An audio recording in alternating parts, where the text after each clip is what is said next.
Amigos de Hangar Media, ¿cómo están? Estamos en nuestras ya acostumbradas turbocharlas con invitado. Ahorita sabrán quién es. Me acompaña Fer Miller. ¿Cómo están? El Chango Disperso, que es importantísimo. Y ahora sí presento a nuestro invitado.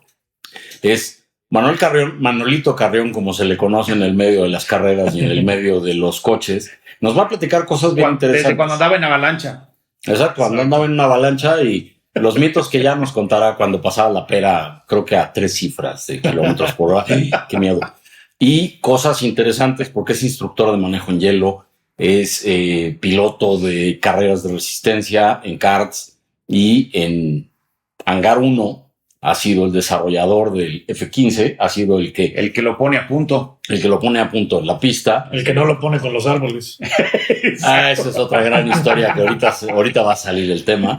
Para mí fue una experiencia muy interesante cuando conocí a Manolo, porque pues es muy interesante. Mucha gente piensa que yo manejo así súper bien y pues la realidad es que no. O sea, yo manejo como señora, como abuelita.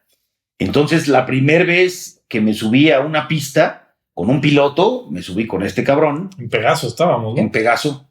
Y realmente es una experiencia muy interesante porque es una combinación como entre gusto y miedo y te ríes y quieres llorar y te espantas y bueno, es algo muy interesante.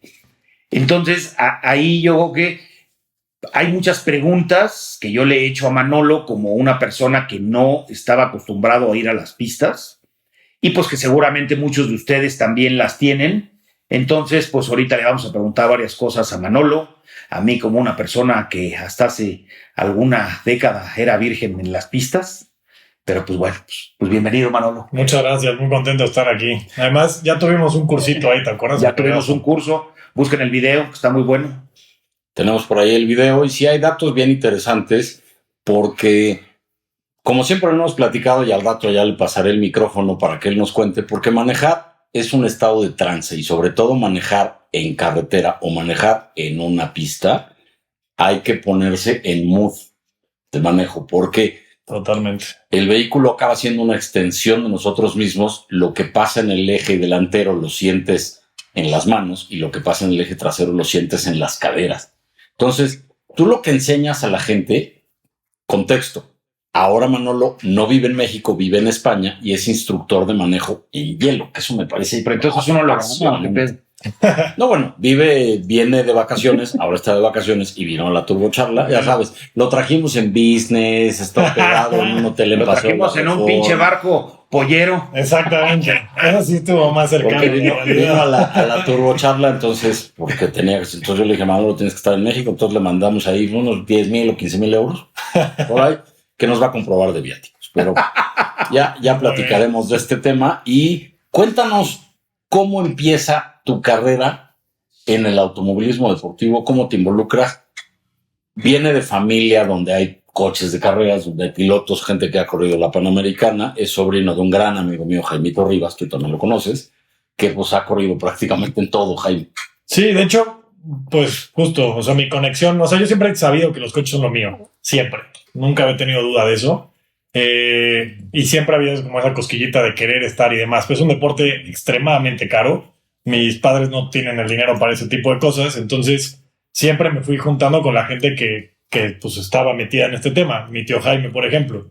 Entonces todos los veranos venía a México y vivía en Cuernavaca y venía todos los veranos a estar en el taller con él, me iba a las carreras de vintage con él, que pues desde ahí nos empezamos a conocer. Exacto. Y me subía al coche, ¿no? O sea, me subía ya sea de copiloto y me daba vueltas. O a veces en su MGA, ¿te acuerdas? En el de la Panamericana, me subía, tengo un recuerdo, a los 6 años o tal vez antes de su taller a casa de mi abuelo. Nos íbamos en el coche, yo venía manejando en sus piernas. Entonces yo manejaba todo el tema de volante y palanca de velocidad, yo manejaba los pedales.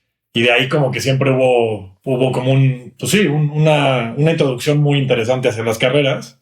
Y luego un tío de mi papá, del otro lado de la familia, sabiendo que yo estaba muy metido en este tema, él tenía un equipo de carreras que tenían los neones cuando empezó la Copa Neón aquí, que era una copa grande y muy fuerte, y también tenían un Fórmula 3. Entonces tenía un equipo que estaba empezando a crecer y yo pues tenía 9, 10 años y empezaba a empujar así como, tío, yo me quiero subir. Y mi tía siempre me ayudó en eso. Siempre le decía como, le tienes que dar oportunidad. Entonces, antes de subirme a un Neón o a un Fórmula, me pagaron una sesión, una temporada completa de karts. Y entonces corrí una temporada completa con 9 años. Me fue bastante bien, quedé en tercero general. Yo era el más chico por mucho. De hecho, el más grande, el más chico después de mí, tenía 16. Entonces, yo tenía 9. No, bueno. Entonces, sí, una diferencia, sobre todo de madurez, porque algo que he descubierto mucho con la edad, obviamente, es que el tema de la madurez mental sirve muchísimo para los coches. O sea, para el tema de ser preciso, Cabeza de ser fría. constante, exactamente. Cabeza Mi tía justo fría. siempre decía, la cabeza va fría, los pies y las manos van calientes. Y la inmadurez mental como la mía, ¿para qué sirve, güey? Pues depende, si no va acompañada de miedo, también sirve un montón para ir un poquito más lejos de lo que tienes que ir. Oye, una pregunta. Realmente, yo creo que en todas las disciplinas hay virtuosos y hay gente que practica un chorro y se vuelve muy bueno. ¿Los pilotos nacen o se hacen? Es una muy buena A ver, pregunta. depende del nivel al que lo querramos hablar. Los pilotos, o sea, el talento nace, talento está. Hay gente que tiene un talento muy alto desde el inicio y lo puedes mejorar muchísimo. Ujú. Hay otra gente que no tiene el talento, pero a lo mejor tiene mucha curiosidad, mucha idea y muchas ganas y pueden mejorar. Pero mejorar hasta cierto nivel. O sea, el nivel de alguien que no nace con el talento es como si yo me pongo a dibujar. A lo mejor puedo dibujar poquito menos feo que mi sobrina de 5 años, pero ya llegar a un nivel grande de artista, no, o sea, por más que me ponga a practicar, me va a faltar un algo. ¿Y consideras que este deporte que nos apasiona, si hay virtuosos, así como del violín o de la guitarra o de cantar Totalmente. o de chef? Totalmente, es un talento que viene mucho, o sea, es un talento físico, es un talento de coordinaciones y también de una visión espacial muy, muy importante. O sea, si tú no sabes acomodar, o por ejemplo, si nosotros tres empacamos todo lo que está aquí en la cajuela de un coche, alguno de los tres lo va a hacer mejor. Eso es por tu capacidad visual espacial. Ah, Para los coches lo tienes que hacer, porque tú mientras más vas rápido más, probablemente lo han sentido, mientras más rápido vas, más se estrecha tu campo de visión, se vuelve la visión túnel esta que le llaman, que a los pilotos de aviación les pasa mucho, porque ellos van siempre muy rápido. Si tú vas en el coche, yo creo que arriba de 180, 200 empiezas a sentirlo realmente, este túnel así que se va haciendo más angosto. Un ejemplo que puede pasar muy fácil es el paso a desnivel de Ejército Nacional. De por sí es angosto. No es tan angosto como parece, pero tienes una pared enorme de tu lado derecho y un guardarriel muy grande de tu lado izquierdo. Y eso hace que, ¿sabes? Te sientes así como apretadito, entonces te empiezas a comer el carril. Esas cosas son las que este efecto túnel pasa. Entonces, si aquí te pasa a 80 kilómetros por hora, pues imagínate, por ejemplo, en la autobahn en Alemania a 300 kilómetros por hora, pues aunque es una carretera amplísima, se te empieza a hacer mucho más estrecho. Entonces, también muchas cosas que tienen que ver con esta parte de la visión es, como siempre tienes que ver a dónde vas y no en dónde estás, tienes que también entender que tu mente, que tus ojos están viendo 172. O sea, yo aquí veo la cámara, pero los veo a ustedes dos. Los veo, pero no los enfoco. Por ejemplo, aquí ya empiezo a ver mis dedos. Exactamente. Aquí ya no los veo. Entonces tienes 172 grados. Ajá. Entonces, si tú y yo estoy viendo la cámara y voy hacia la cámara, cuando llego a la cámara ya no tengo que ver la cámara. Yo ya vi, mi mente ya registró todo lo que está ahí, entonces yo ya sé medir ese espacio. Yo estoy viendo el espacio que viene adelante. Entonces, este efecto túnel, si tú no ves mucho más adelante, pues más difícil se vuelve este efecto túnel y más te impresiona. O sea, es una sensación. O sea, imagínate que vienes en el circuito así y vienen 4 coches y de repente ves un huequito así chiquitito. Hay un quote muy famoso, no me acuerdo qué piloto lo dijo. Si está el gap y ya no vas por el gap, ya no deberías de dedicarte a las carreras, ¿no? O sea, un piloto que no empuja por ese gap para entrar y pasar, ya no va a ser un piloto competitivo. Justo se me viene a la mente, y yo no soy experto, lo que le pasó a Checo en el Gran Premio de México, que mucha gente lo ha criticado, y yo he escuchado, yo no soy un experto en la Fórmula 1, pero realmente conozco gente como Alex, que son expertos de la Fórmula 1, que da gusto hablar con gente que realmente sabe de un tema, y dicen que no fue un error. ¿Tú qué consideras? A ver, el único error que yo tomaría ahí, también tienes que tomar en cuenta, eso es algo que no vemos nunca, ¿no? El nivel presión. Exactamente, toda la presión política, monetaria, emocional y de ego también, porque tú como piloto, o sea, los pilotos que están en niveles de ese nivel tienen un ego Infladísimo. O sea, enorme, porque si no, no sigues compitiendo para ese tipo de cosas. Entonces ahí lo que Checo está haciendo es ir por todo en la primera. A mí no me gusta así, yo nunca he sido de ir por todo en la primera, porque para empezar no tengo el dinero para ir por todo y ponerme una hostia ahí grande, pero creo que lo hizo bien. O sea, el tema fue que él esperaba que Charles soltara y pues Charles iba a lo mismo.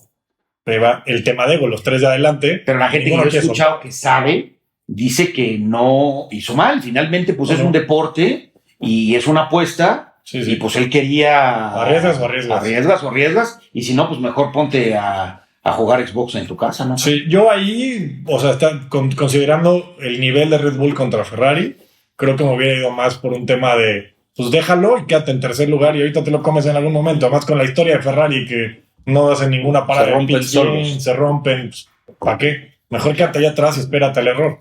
Eso es algo que justo es la cabeza. La cabeza siempre tiene que ir fría. A mí por eso Resistencia me gusta mucho, porque en Resistencia somos, por ejemplo, corro 24 horas, ¿no? El año pasado, por ejemplo, en un Polo, que era un coche muy lento, o sea, el tiempo más rápido mío fue 4 segundos más lento que el tiempo más rápido. Rodríguez. Ajá. Más lento que el para poner en contexto. Sí, Mano Rodríguez, 24 horas. 4 segundos. No, 4 minutos.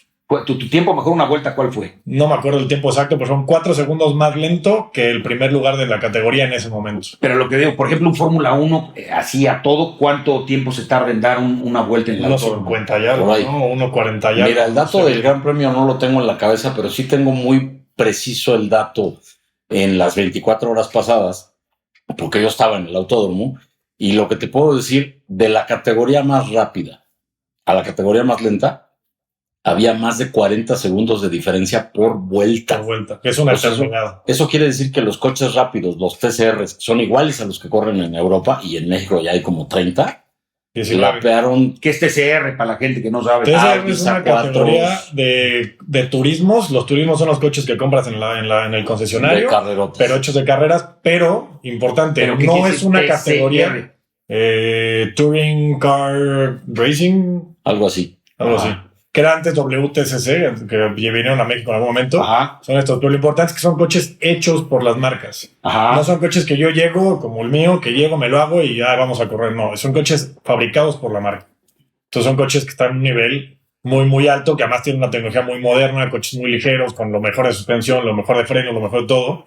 Y sí, o sea, los TCRs contra nosotros estaban siendo, creo que 15 o 20 segundos más rápidos por vuelta, que es una eternidad. Sí. O sea, en una categoría de resistencia, el tiempo por vuelta rápido, digamos, o sea, si yo en el coche, por ejemplo, voy a calificar y califico con una vuelta de 2 minutos 5, que más o menos es un tiempo real en México, 2 minutos 5, si vas a hacer en resistencia, no vas a hacer todas tus vueltas de 2 minutos 5. Vas a cuidar tu coche para hacer vueltas de 2.07, por ejemplo, que no es el mejor tiempo, pero sabes que no vas a romper el coche. Entonces frenas mucho antes. Sí, o sueltas mucho antes. Pues en 2 segundos cuidas un poco más el coche. Muchísimo. Frenas mucho menos. Muchísimo. Las frenadas son mucho Para la gente como yo que no sabemos mucho de carreras, aquí están los un segundo es una vida en el tema de carreras. Milésimas estás cerca, pero un segundo ya estás en otra. O sea, ya estrés de materiales. O sea, por ejemplo, una frenada al máximo en último momento, llevas todos los componentes, balatas, mangueras, líquido, a un estrés máximo. Y si son 24 horas, pues les vas acortando la vida. Que si la frenada la retardas 2 o 3 segundos, no llegas a esos estreses de temperatura o esos estreses de materiales y dura mucho más el material, la llanta, la balata, el líquido de freno se degrada menos. O sea, incluso también la gasolina. Porque hay que parar. ¿Tú cuántas veces paraste en 24 horas? ¿Les ponen gasolina normal o les ponen gasolina premium? Gasolina premium. No podemos usar de carreras. Por categoría. Normalmente las carreras grandes sí se usa carreras de gasolina profesional, bueno, específica, con mayor octanaje, pero son motores con mucha más resistencia, mayor relación de compresión, etcétera. ¿Vas a estar ahorita? No, este año me quedé sin equipo y no me subo. Ya. Pero el próximo año creo que sí, en el BMW que estaba haciendo. Ya. Pero bueno, eso sí es, o sea, lo que dice Cons, ¿no? Si yo empiezo a gastar mis balatas, por ejemplo, un juego de balatas cuando corrimos con mi Clio, nos gastamos 2 juegos de balatas por 24 horas, que fue bastante a mi gusto. Pudimos haber economizado más, pero bueno. Para que tengan una idea, un Clio, Un Clio Sport, alguien que sabe frenar, usándolo en la carretera, en la ciudad, un juego de balatas te pueden durar 50,000 kilómetros O más. o más, sabiendo frenar. O te pueden durar 5,000. Yo he cambiado balatas de 5,000 kilómetros. Bueno, a ver, güey, tú. Se güey. pasan de lanza. No, de clientes míos. Ya. Clientes de una Suzuki No, Gran Vitara. Me refiero, pero pues, tú ¿cuántos kilómetros le pusiste a tu Clio RS?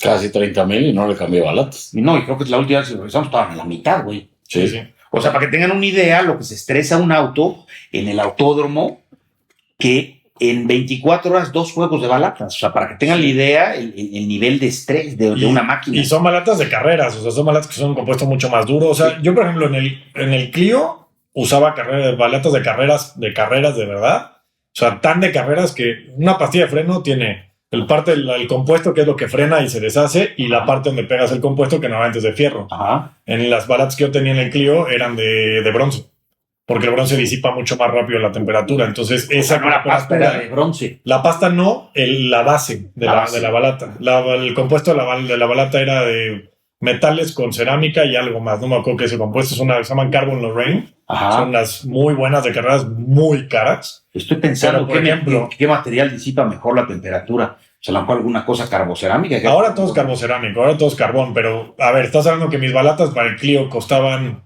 ya puestas en México, 9,000, 10,000 pesos el juego delantero. Unas carbocerámicas, por ejemplo, Audi, un RS algo que tenga el carbocerámico, nada más de juegos de discos, estamos hablando de 7,000 euros. O sea que las carreras Es una locura. es una fábrica de millonarios, porque a los billonarios los convierten en millonarios. Exactamente. Pero tengo un compañero en España, es un genio, ha manejado todo y más y se sube absolutamente todo lo que puede. Es muy bueno, maneja cabrón.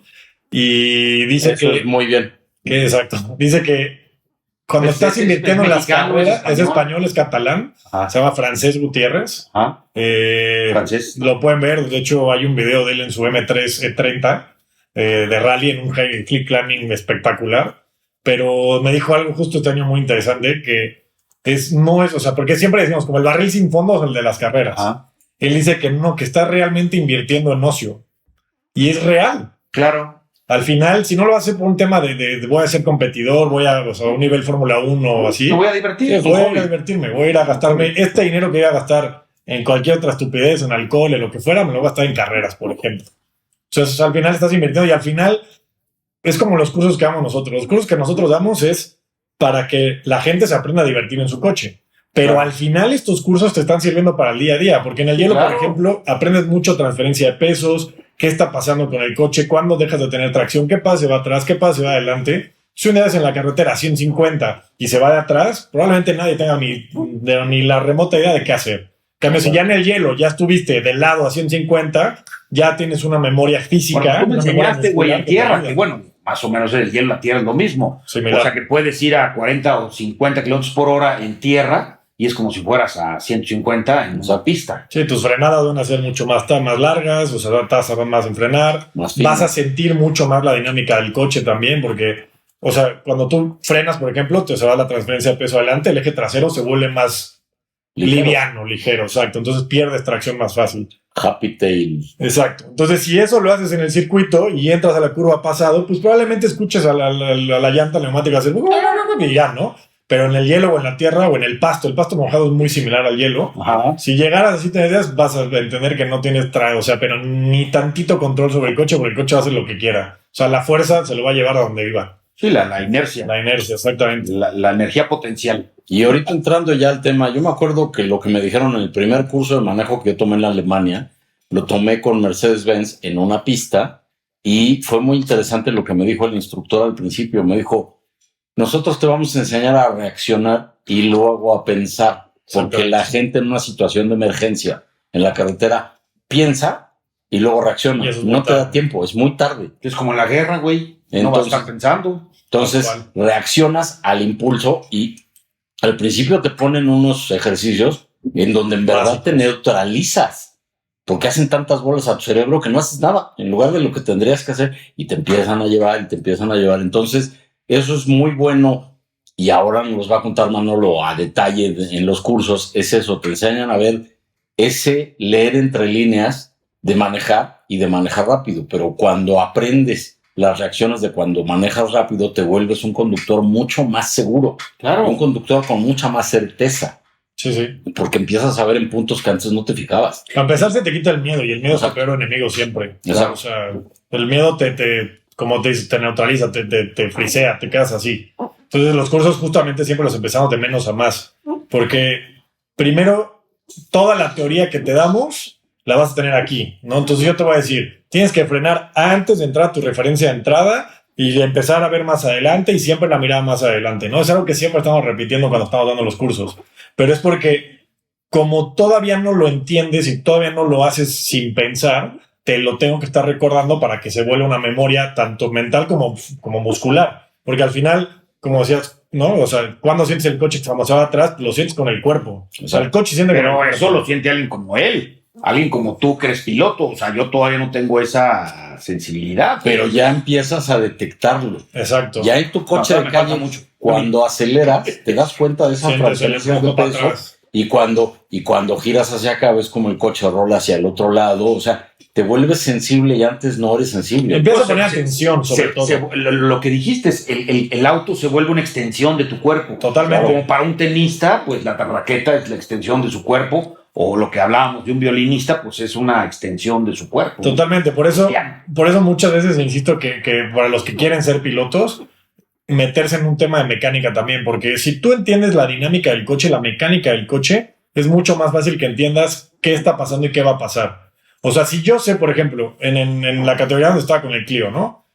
Teníamos unas llantas que nos obligaban a correr con ellas o sea, la categoría, que eran unas Pirelli P7, que para la calle son buenas, no quiero decir más allá de buenas. Para correr es una mierda. ¿Por qué? Porque igual que los Eso quiere frenos... decir que son malas. Le voy a dar pero el de las en vez del disperso. El chango, vamos a poner que sea el chango mamador.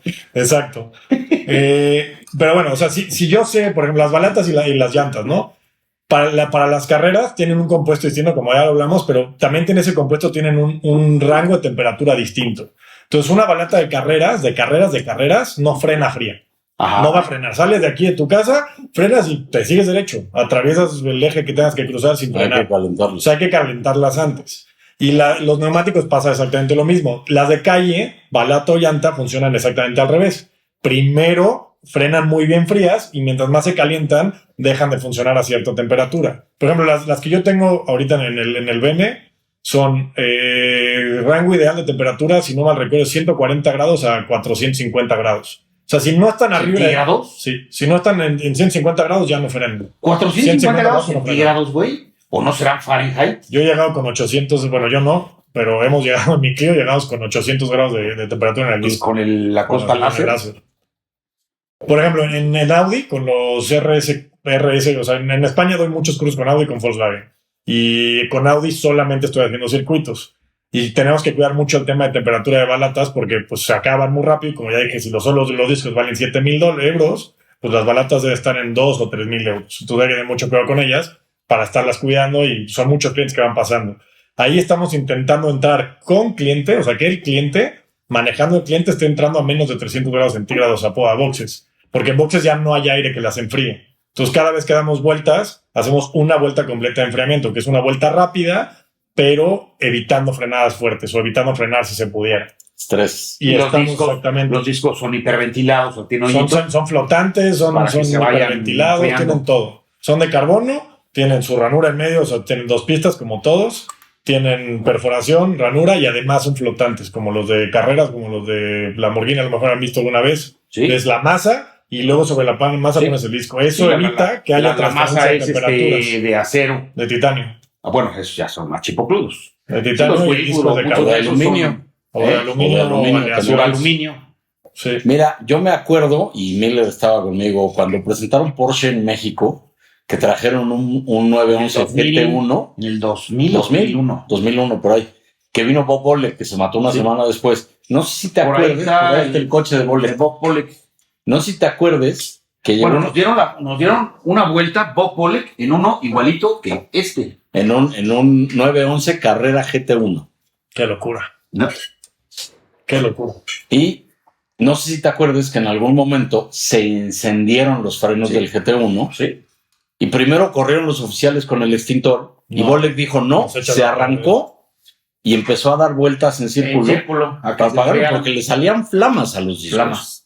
Le salían flamas a los discos y así como se llama, los apagó. Incluso en Fórmula 1 pasa mucho de que llegue el coche a cambio de llantas, son frenos carbonocerámicos, quitan la llanta y en algún momento empieza a salir humo y empiezan a salir flamas, pero el mecánico que está cambiando la llanta ni pela las flamas, porque por eso, ya saben que va a pasar eso. Por eso llegan con sus sopladores de aire. Exacto. No sé si han visto que tienen unas maguetas así, unos sopladores de aire como para las hojas, igual. ¿Pero es puro aire o es algún químico ahí? Solo aire. Lo meten directo a la toma de aire. O CO2 o algo que sea inerte, nitrógeno. Por ejemplo, lo que usan en los arrancones, de los extintores estos que son de CO2, eso los usan para enfriar los radiadores o los intercoolers, porque los congelas. Sí, claro. Entonces los había unos kits de criógeno que tenían que tienes un tanque de CO2 y así como de óxido nitroso le metes el spray al intercooler y se pone helado, pues. Hay una trampa de rally que, perdón, los que sí sepan, yo no me acuerdo exactamente cuál, pero creo que fue el Focus, el RS, que fue muy buen coche además de rally, el de que 5 saca o el de 4 defensotas, no antes, el de 4, en los principios de 2000 creo que fue, que tenía unas defensas muy grandes, horribles. Era porque en esas defensas escondían una especie de estas cosas para alimentar y para enfriar el intake y toda la claro. Sí. Hay muchos trucos así de trampas de rally muy interesantes. El chiste es enfriar de alguna manera. La brida movible de los Corolla, el turbo del Corolla, que les quitaron el campeonato. Por ejemplo, son historias. Y como dato al calce, para que no me digan el chango disperso, el óxido nitroso, todo el mundo cree que es una gasolina de cohetes espaciales. Y no, lo que haces con el óxido nitroso es que enfrías la mezcla. Y es mucho más oxígeno. Le enfrías la mezcla y le das más oxígeno. Le das más densas. Sí. Pues realmente para nuestros amigos como yo, que empezamos ya tarde con el tema de las pistas o la gente muy joven, pues realmente tú qué consejo le darías a alguien muy joven o a alguien no tan joven, pero que quiere empezar a los tracks? Para empezar, ¿qué es un track day? Porque luego le digo, no, vamos a ir a un track day y la gente dice, ok, ¿qué se come? A ver, hay tres cosas interesantes que puedes hacer para meterte a este mundo. Están los track days, por supuesto, que a mí los track days tengo un gusto y odio hacia ellos, porque si está bien organizado, cosa como los que hacíamos nosotros, eso está muy bien porque estaba organizado por tandas, no había alcohol, se respetaba la organización y demás. O sea, por ejemplo, si hay marshals en circuito, hay que respetar a los marshals. Entonces, el track day, cuando lo haces pequeño, funciona muy bien. Cuando lo haces muy grande, ¿qué ha pasado? No sé, algunas vieron un video de un tipo que se madreó a Vicente, al jefe Marshall de México de toda la vida. Le pegó. Le puso una buena madriza, acabó en el hospital Vicente, de hecho, porque no lo dejaban salir a pista, y no lo dejaban salir a pista porque no tenía el cinturón de seguridad. Algo tan sencillo por eso. El Marshall lo estaba protegiendo. El Marshall lo está protegiendo, haciendo su trabajo, cuidando a todos los que estamos alrededor y a él mismo, porque yo iba sin cinturón. Y no puedes salir sin otro, pues no me lo pongo y hostia. Y en tipazo, además, Vicente. Tipazo. Saludos si nos estás viendo. Pero bueno, ese tipo de cosas a mí es lo que no me gusta de los track days. Hay muchos que son, a lo mejor han visto, hubo uno que creo que fue en Querétaro o en Amozoc, que algún imbécil, si eres tú, eres un imbécil, se puso a hacer selfies en la peraltada.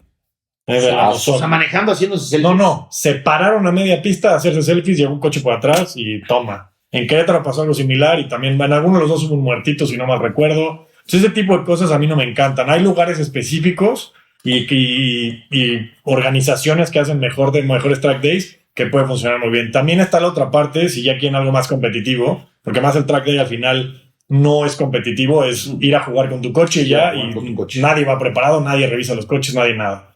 Hay otro que es nuevo, que se llama Time Attack, que se corre aquí en México, va a empezar a haber más fechas en otros lados. ¿En dónde? Que es aquí en el Hermano Rodríguez, se hacen casi todas las fechas, pero va a empezar a haber fechas en Puebla. Y bueno, Luis Cobos, que es el que lo lleva, está viendo dónde más podemos hacerlo. ¿Tú eres instructor con Time Attack? Yo soy instructor cuando estoy en México con ellos. Si no, sí he mandado a Carlos Botés, también nos ha ayudado mucho ahí. Saludos, Charlie. Y, oye, Eric Sarrac, güey. Eric Sarrac, lo que pasa es que ahora está muy ocupado porque tiene una vida amorosa muy amplia, creo yo. Entonces, entre el amor y el labor, ya no puede estar ayudándonos, pero también Eric, tipazo. Tipazo el Eric. Pero sí, en Time Attack los ayudamos o sea, la idea es que vayan aprendiendo poco a poco. Además, Time Attack, aparte de que sea competición y están haciendo unos coches espectaculares, sí hay una cierta reglamentación hacia tu coche. Entonces tienes que tener cinturones de 4 puntos, tienes que ir con casco, tienes que ir con Hans. Hans no estoy seguro si es obligatorio, pero si ya habías un cinturón de 4 puntos, hay que llevarlo. El Hans, si no saben qué es como un chalequito que nos ponemos aquí, que se ancla al casco, unas cuerdas, y entonces evita Como cuando la gente que se daña el cuello, que le ponen una como cosa así para que... Lo que los de Fórmula 1 avientan primero lo que los cubre y luego ven que tienen el Hans ahí. O sea, el Hans evita la desnucada, que es algo básico. De hecho, Hans quiere decir Head and Neck Support. Eso quiere decir Hans. Que no son baratos, o sea, ya entrar No, es una nota al cáncer. Entrar a eso ya se requiere un poquito más de dinero. Puedes entrar con el coche que quieras, pero sí tienes que hacer una inversión en cinturones, en casco y demás. Y ahí, algo que yo aprendí pronto, digamos, no, a lo mejor no a su tiempo, pero pronto, es que en seguridad no se tiene que escatimar. No. O sea, ¿Cuánto vale tu cabeza? Exactamente. ¿Cuánto vale tu integridad? O caminar, ¿no? Porque te puedes desnucar, entonces te quedas paralítico, cuadrapléjico, y ya se chingó tu vida por una estupidez barata. Yo quiero hacer una anécdota que tú te has de acordar de ella. No sé si fue el primero o segundo track de Hangar, que Manolo y yo no pudimos ir porque nos fuimos con Porsche a la Fórmula E. Sí. Que fuiste tú a Pegaso. Ya, lo voy a balconar a Emilio, pero hay que balconar. Entonces, le acababa de llegar su casco a Emilio. Y yo le dije, a ver, le acabas de poner el supercargador al F-15 al Corvette. Es un coche potente, es un coche rápido y la pista es canija. Oh, sí. Era la primera vez que se iba a enfrentar Miller con ese coche muy poderoso. Y le dije, por favor. Y por codo no le cambié las llantas, que las llantas estaban ya regulares. Punto. Eso es algo importantísimo, las llantas. Entonces, bueno, nos vamos Manolo y yo al autódromo con Porsche a la Fórmula E. Miller se fue a Pegaso porque ya tenía el compromiso, nosotros no podíamos. Don Chingón. Y a la mitad del Gran Premio de Fórmula E, pues suena mi teléfono y es Miller. Y la clásica llamada eso de que, bueno, y del otro lado, ¿qué crees, güey? O sea, sí, y yo te lo pusiste. Sí, se lo puso. Afortunadamente traía casco, porque cuando yo vi el casco y vi el tallón que tenía el casco, yo le dije, eso hubiera sido tu cabeza. Por ahí también está el video, hay que hacer referencia, porque hay una historia triste de cuando rompió el F-15, pero violín, ya se arregló. y toda la cosa. Entonces, y pues, poniéndole una placa a un árbol. El árbol de Pegaso tiene una placa que es donde se puso. Y todo este culero, después fue como a la semana a algo, no sé. A grabar algo.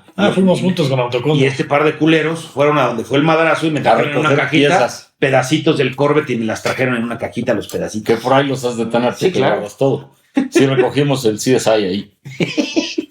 Pinches culeros. Cuéntanos, a grandes rasgos, cuéntanos qué enseñas en un curso de manejo en hielo, porque además lo interesante es que es en hielo. A ver, el hielo creo que es la mejor escuela que puede existir. O sea, porque el hielo es un tema de muchísima finura. O sea, si eres alguien agresivo, la vas a pasar mal en el hielo. Tienes que quitarte esa agresividad para empezar. Todo suavecito, todos con calma y muchísima paciencia. Muchísima paciencia. O sea, un drift en circuito, por ejemplo, depende del coche, por supuesto, pero tienes que ser un poquito más agresivo con volante, con la transferencia de peso. O sea, porque tienes que perder la adherencia del neumático de la llanta hacia el piso, ¿no? Y perder esa adherencia, depende de las llantas que traigas, a veces no es tan fácil. Entonces, la agresividad es mayor o la potencia es mayor. O, por ejemplo, con Audi, justo, que son tracciones integrales, tienes que entrar muy pasado. O sea, tienes que entrar como que ya te vas a pasar de la curva y entonces lo pones de lado y gira, ¿no? Cuando estás en el hielo, no. Cuando estás en el hielo, una transferencia muy leve de pesos, de freno. No sé. Una transferencia muy leve con el freno nada más. O a veces inclusive un pequeño input de volante te cambia completamente la trayectoria del coche. Entonces, tienes que ser muy, muy suave, tienes que aprender a sentir el coche. Y sobre todo, lo que a mí me gusta más enseñar es el tema de, obviamente, la paciencia, porque es algo que tiene que ser, pero también hay que... Un paréntesis, ¿las llantas son las originales de los coches? No, usamos llantas especiales. ¿Pero tenemos con clavos? con Spike. Sí, son llantas de invierno, que las llantas de invierno, si ustedes ven una llanta de lluvia que tienen muchas líneas, dentro de los tacones o el tajo de neumático que hay arriba, tiene como unas hendiduras así, como unas olitas, digamos. Esas olitas realmente lo que hacen es que se abren cuando entra la nieve y entonces entra ahí la nieve. Entonces al final está sacando nieve para los lados, obviamente, pero también está ayudándote a que tu neumático se presione.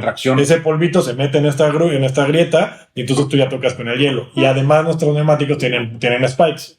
Tenemos 3 juegos de neumáticos. Antes estábamos usando lo que se llaman Lapi, que son solo para el hielo, que son unos neumáticos muy buenos, muy duros, no son legales para la calle, pero teníamos como 300 o 400 clavos de 1,5 milímetros por rueda. Son un montón. Y de ahí lo empezamos a cambiar.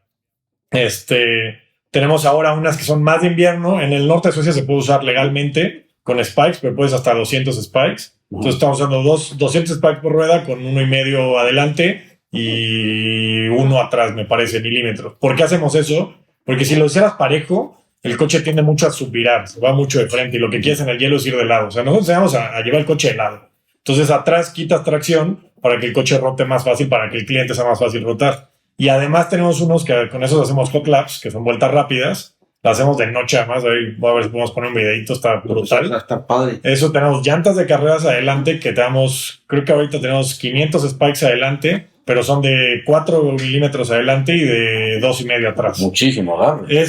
O sea, como de Mad Max. Es una locura. Es una locura. Yo la primera vez que nos dieron esas llantas, pusimos las 4 iguales y dijimos, va a estar bueno, ¿no? No. De adelante subiraba muchísimo. Entonces cambiamos grandes adelante y pequeñas atrás. Y el coche, yo llegué este año, al final de la recta, a 170 km por hora en el hielo para frenar una curva de 40 km por hora de lado. Espectacular cómo van esas llantas. Espectacular.